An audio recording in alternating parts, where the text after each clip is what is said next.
Hi, welcome to segment 3 of our 4-part video series on policy analysis at your school.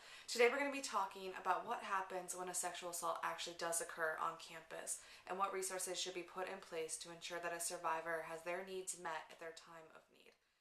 So when we talk about crisis intervention services and sexual assault policies on campus, what we're talking about is a demand that policies actually include what a survivor's rights and options are should they actually experience sexual violence on campus.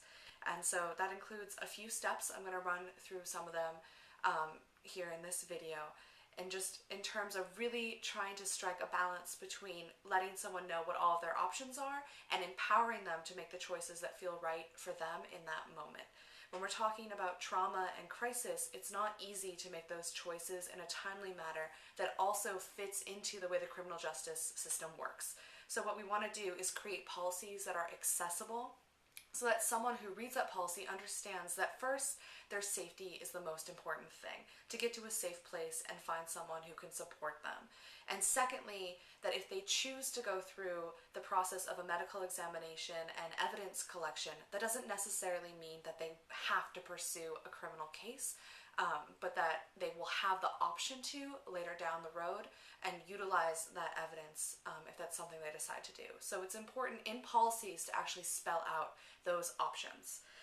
When we're also talking about crisis services, we're talking about 24/7 people that are available, not just an information line. So whether that be a local crisis center where someone can get in touch with an advocate, or actually physically people who are on call on campus if the university is larger. Sometimes that's a system that we see for colleges and universities in the United States. Overall, the message is that it's up to the survivor to figure out what is going to work for them in that moment, and make autonomous decisions that are supported by the people who that survivor reaches out to.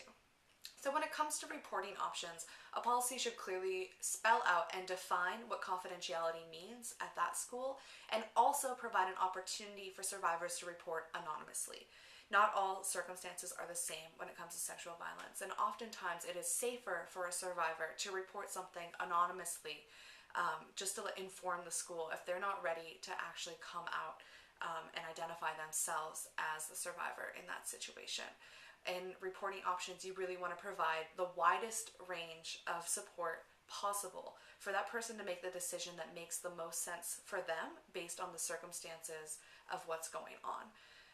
When we talk about reporting options, one of the most accessible ways to do that is to put it online, to have an online form where a person can elect to put their contact information in or not.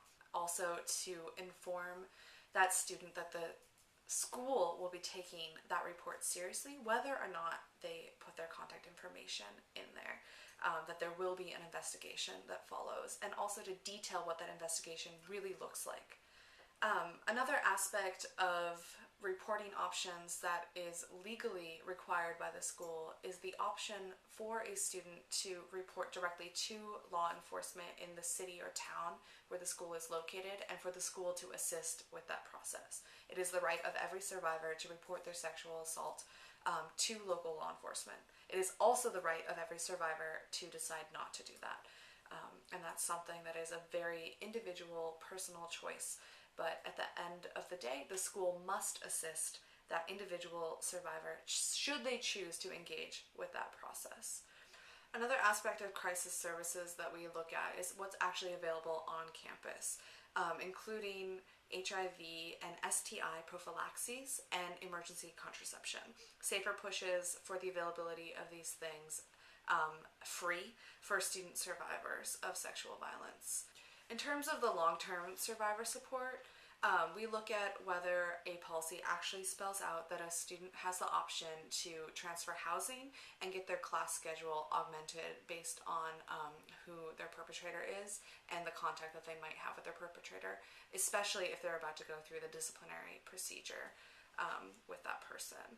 We also look at the availability of counseling on campus, and whether those counseling sessions are unlimited or whether there is a fee attached to them, or if a survivor has the option to seek services off campus and whether transportation would be provided if that student didn't have a car, for example. Some other things to consider when you're looking at this aspect of your policy in terms of how the university supports survivors of sexual violence is whether the policy explicitly includes instances of sexual violence that occur off campus between two currently enrolled students, whether it includes sexual assaults that occur off campus where the person was assaulted by someone not affiliated by the university, but someone who still needs counseling and support resources.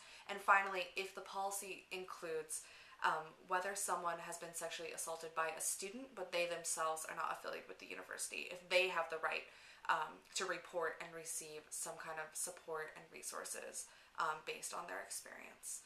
When we look at sexual assault policies, we're really looking for comprehensive, easy, accessible language that really details what someone's rights and options are, and actually who to report to, and what's going to happen when that report is made.